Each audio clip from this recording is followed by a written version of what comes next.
Shalom Bapak Ibu dan Saudara-saudara. Senang sekali kita bisa bertemu lagi dalam Sapaan Gembala hari ini. Bapak Ibu dan Saudara-saudara, disadari atau tidak disadari, di dalam diri kita manusia, kita punya satu kecenderungan, yaitu apa? Ingin menjadi yang terbaik, ingin menjadi yang terbesar, ingin meraih yang nomor satu. Coba contoh sederhana dalam keseharian hidup kita. Kalau kita akan keluar rumah, mungkin bertemu dengan seseorang, maka saudara kita harus prepare semuanya itu dengan baik. Termasuk baju apa, baju mana yang akan saya pakai. Maka kita mulai membuka lemari, pilih satu sampai akhirnya ketemu baju atau pakaian yang menurut kita ini yang paling pas. Begitu juga kalau kita ingin membeli sebuah barang, kepinginnya itu bisa beli yang paling bagus. Betul kan ya? Kalau kita mendapatkan sesuatu dari orang lain, kalau bisa juga dapat yang terbaik. Ya itulah manusia. Juga sebagai orang tua, coba kita perhatikan. Sadarkah kita bahwa terhadap anak-anak kita, sedari mereka kecil, kita juga memotivasi mereka supaya mereka juga menjadi yang terbaik, terbesar, menjadi juara, menjadi pemenangnya. Bapak, Ibu, dan Saudara, kadang-kadang di sebuah sekolah bisa terjadi di akhir penerimaan hasil ujian sekolah atau rapot anak-anak, wah ada mama-mama yang tidak terima. Kenapa anak saya kok cuma jadi yang nomor 2? Karena menurut dia anak saya pantas jadi yang terbaik, yang terhebat. Bapak, Ibu, dan Saudara, siapa sih yang tidak senang kalau mereka mencapai atau menjadi yang terbesar, terhebat? Saya yakin kita semua pasti gembira, pasti happy, bukan?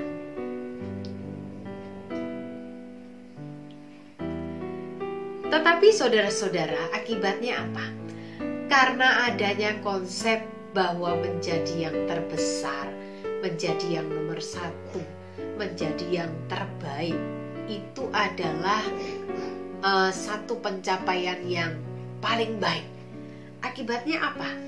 Banyak orang tidak siap kalau dia harus menjadi yang nomor 2, menjadi yang nomor 3, bahkan menjadi yang terakhir.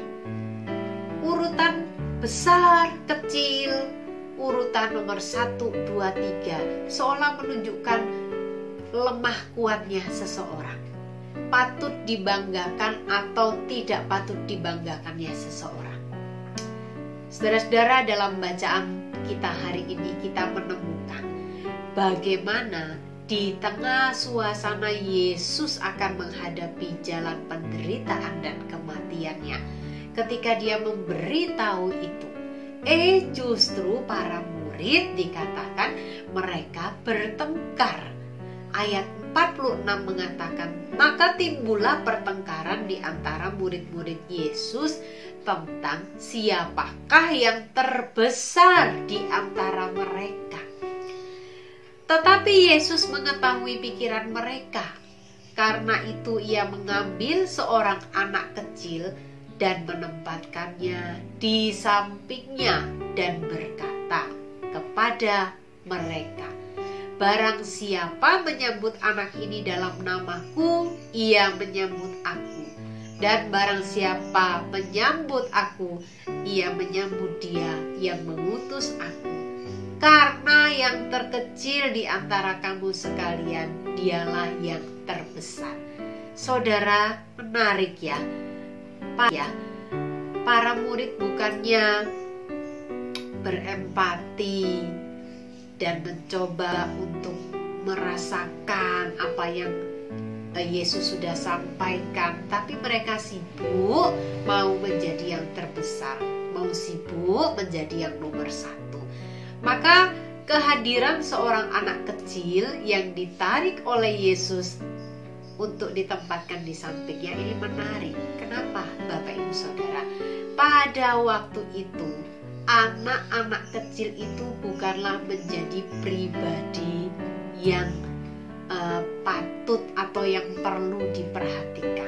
Mereka seolah menjadi kelompok yang terabaikan. Karena apa? Anak-anak, mereka belum bisa memberikan kontribusi apapun dalam kehidupan ini.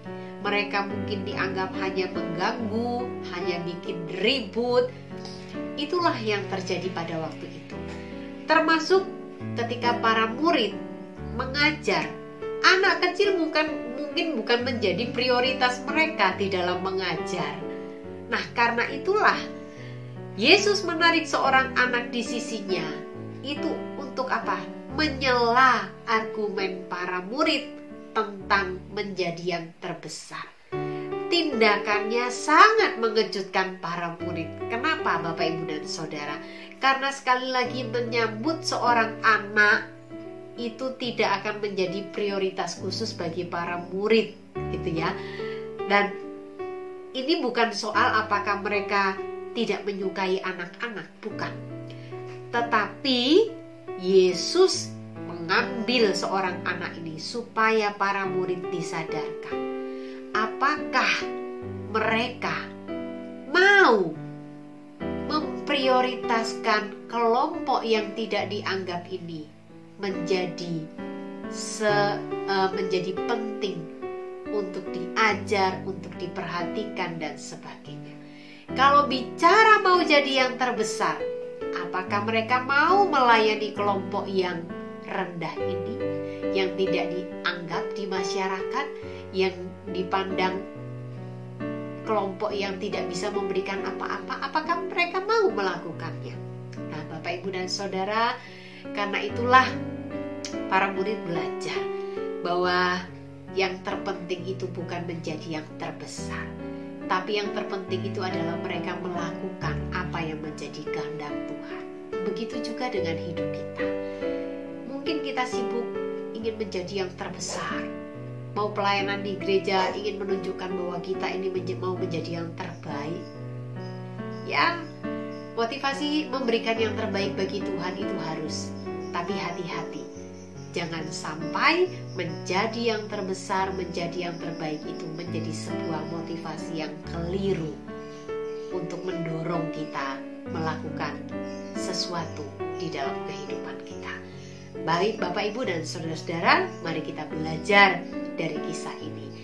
Mari kita jangan sibuk mengejar menjadi yang nomor satu, menjadi yang terbesar, tapi kita melupakan apa yang menjadi tugas utama kita, yaitu melakukan kehendak Tuhan. Salah satunya, mari kita melayani siapa saja yang ada di sekitar kita, tanpa memandang apakah status sosial mereka tinggi, rendah, biasa saja. Tapi Tuhan mau kita melayani. Mari kita berdoa. Tuhan, tolong kami supaya kami bisa melakukan kehendak-Mu, kami bisa kehendak-Mu, kami bisa hadir menjadi berkat bagi siapa saja di tengah-tengah kehidupan kami. Dalam nama Yesus kami berdoa.